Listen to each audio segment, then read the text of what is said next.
కౌశికి అంబులెన్స్లోనే పన్నంటి మగబిడ్డకు జన్మనిస్తుంది. ఇక తన బిడ్డను చూసుకొని కౌశికి ఎంతగానో మురిసిపోతూ ఉంటే జగదాత్రి కూడా చాలా హ్యాపీగా ఫీల్ అవుతూ ఉంటుంది. ఈ విషయం నిషిక వాళ్ళకి తెలిసిపోతుంది. నిషిక వైజయంతి ఇద్దరు కూడా కార్లో వెళ్తూ ఉంటారు.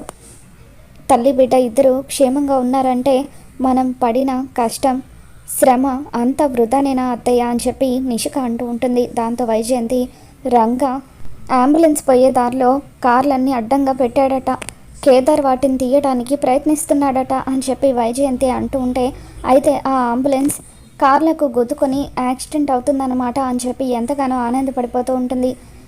కౌశికి కంగారుగా జగదాత్రి మనం ప్రాణాలతో బయటపడతాం అంటావా అని చెప్పి అంటూ ఉంటే, ఖచ్చితంగా బయటపడతాం వదిన అని చెప్పి ధైర్యం చెప్తూ ఉంటుంది.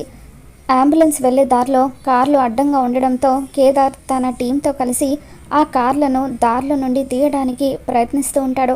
ఇక మెకానిక్ కూడా కార్లను చెక్ చేస్తూ సార్ ట్రై చేస్తున్నాను సార్ అని చెప్పి కేదార్తో అంటూ ఉంటే, కేదార్ ఫాస్ట్గా అని చెప్పి అంటూ ఉంటాడు.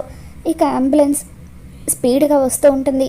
అక్కడ కార్లు పెట్టి ఉండడంతో జగదాత్రి టెన్షన్ పడిపోతూ ఉంటుంది. ఇక చివరి నిమిషంలో కేదార్ ఆ కార్లన్నిటినీ కూడా పక్కకు జరిపేస్తాడు.